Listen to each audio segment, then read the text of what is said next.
Ghana started defaulting on its debt all the way back in 2022 following a severe economic crisis. Now, that all triggered the IMF's common framework, and it took them 2 years to kind of get a deal together. Now, it's a very interesting topic, and it's one very relevant to African nations, but just to focus specifically this week on Ghana, I'm joined by Takudzwa Ndawona, who is the co-head of Africa here at ETM Analytics. Tux, thank you very much for joining me. It's been 2 years since Ghana started defaulting. Why did this process take so long? Thanks, Ilze. As in the case of Zambia, we've seen that deals take notoriously long under the G20 common framework.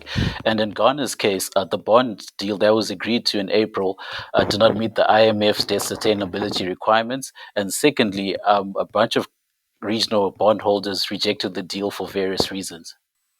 So, Tux, how did they manage to reach the ultimate outcome then?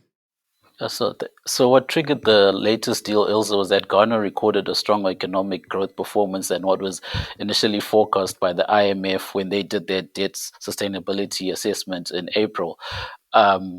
So what means now is that Ghana has a higher growth rate, which meant that they would have lower debt to GDP ratios from 2023 and beyond, ultimately leading to June, where Ghana reached an agreement in principle to restructure around 13 billion of its debt with its Eurobond holders.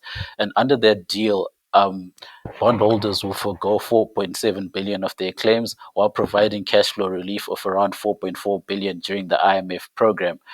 This deal needed to be rubber stamped by the official creditors committee under the G20 framework. And under that framework, there's a comparability of treatment principle, which ensures that losses are shared evenly between bilateral lenders and private creditors. And once that approval was granted by the OCC, Ghana can now go back to its Eurobond holders to finalize the debt rework to issue new bonds and replace existing Eurobonds. And the Ghanaian Finance Ministry expect the debt exchange program to start this month and conclude by September. Is this a sustainable program? I mean, is there anything in Ghana's fiscal framework that will inspire confidence among investors to ensure that this situation will never happen again? It's difficult to say at the moment, Ilze, but what I can certainly say at the moment is the end of the external debt restructuring will provide Ghana a path to economic recovery through significant debt relief and cash flow.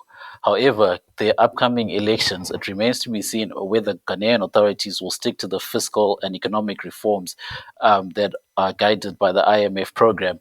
In the event that they do not stick to those reforms and implement, other hard-hitting measures, we could see the economic recovery become complicated and potentially Ghana facing default risk once again. Yeah, it's a tricky situation. And like you mentioned at the beginning, these deals are notoriously difficult. And we know that Zambia went through one. Ethiopia, if I'm not mistaken, is also going through a similar situation. And, there are some questions that's starting to pop up whether this IMF framework that these countries have to work through when they start defaulting debt is really effective for African states.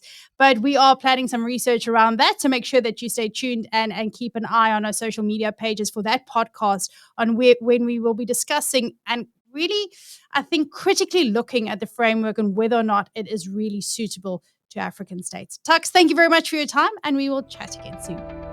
Thank you, Ilze. Thanks for having me.